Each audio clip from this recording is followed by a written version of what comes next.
राजस्थान और प्रदेश और देश की जो सियासत है, राजनीतिक जो मुद्दे हैं वह लगातार गरमा रहे हैं। कई सारी चर्चा राजस्थान और देश प्रदेश में देखने को मिली। हमारे साथ बातचीत करने के लिए उदयपुर शहर के विधायक ताराचंद जैन हैं, जिनसे हम बात करेंगे, क्योंकि एक देश में मामला चल रहा है वोट चोरी का, और राजस्थान में भी कांग्रेस के जो नेता हैं वह कह रहे हैं कि राजस्थान में भी वोट चोरी हुई है। भाई साहब, लगातार राजस्थान में भी आरोप लग रहे हैं कि वोट चोरी कांग्रेस कह रही है कि राजस्थान में भी ऐसी कई सारी विधानसभा है जहां पर वोट चोरी हुई। आप क्या सोचते हैं इस पर? ऐसा है कि कांग्रेस जिस कदर चल रही है, हम तो चाहते हैं कि सशक्त विपक्ष जिंदा रहे, वो लोकतंत्र के लिए आवश्यक है। लेकिन मुझे ऐसा लग रहा है कि राहुल गांधी के सलाहकार जिस दिशा की ओर उनको ले जा रहे हैं, तो ये अंतिम विदाई की ओर ले जा रहे हैं। अरे आप लोग हैं, एक वोट चोरी हो सकता है। इनके नाम भूल गया मैं, बिहार के अंदर 1,20,000 एजेंट हैं, सभी पार्टी के होते हैं। 53 लाख भाजपा के थे, 47 लाख उनके थे, 17,000 कांग्रेस के थे, बसपा के थे, उनके थे।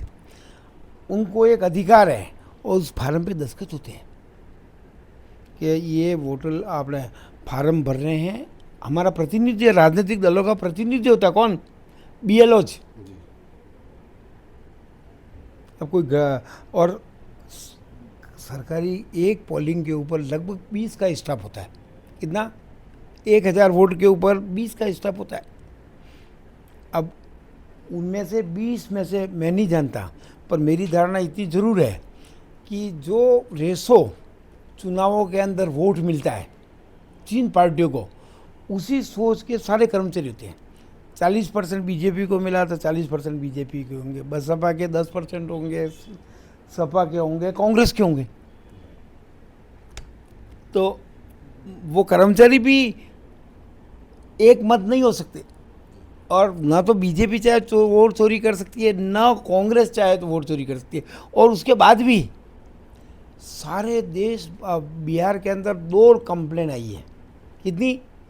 65 लाख। उन्होंने लिख दिया है कि इतने मर गए, इतने शिफ्ट हो गए, इतने ये हुए।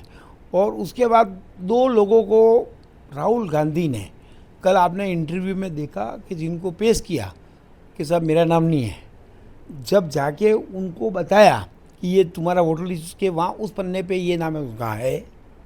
तो इस तरह की बेवकूफ़ी भरी बात करके लोकतंत्र को कमज़ोर कर रहे हैं।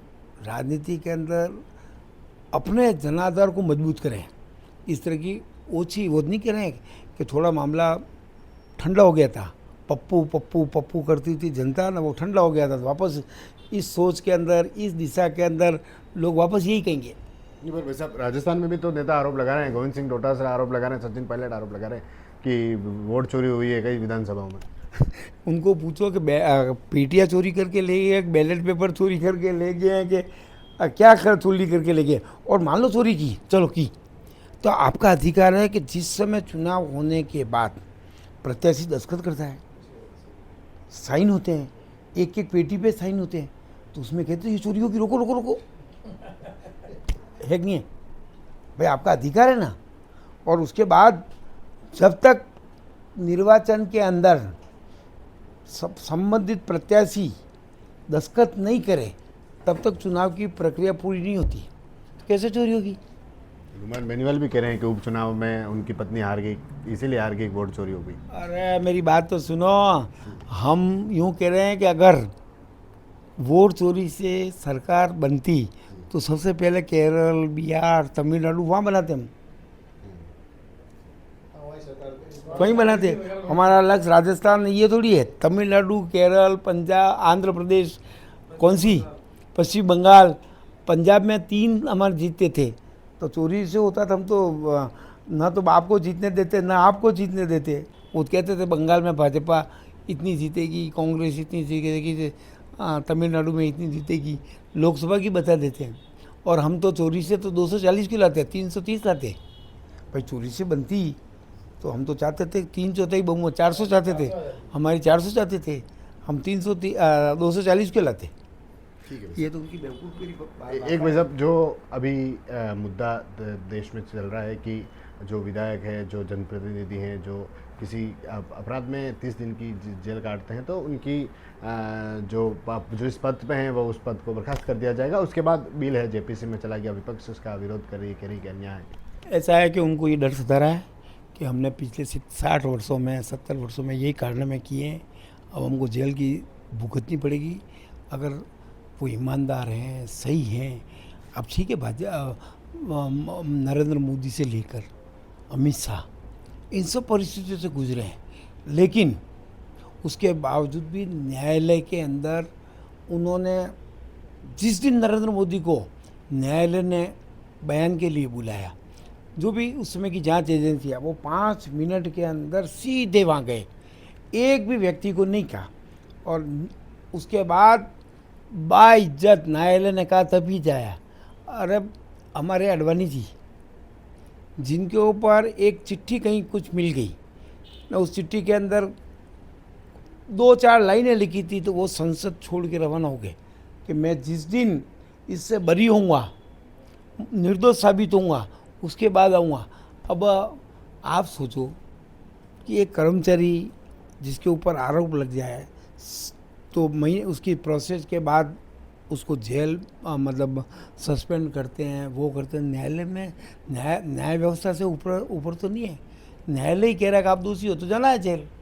ये तो लोकतंत्र को मजबूत करने का श्रेष्ठ तरीका है।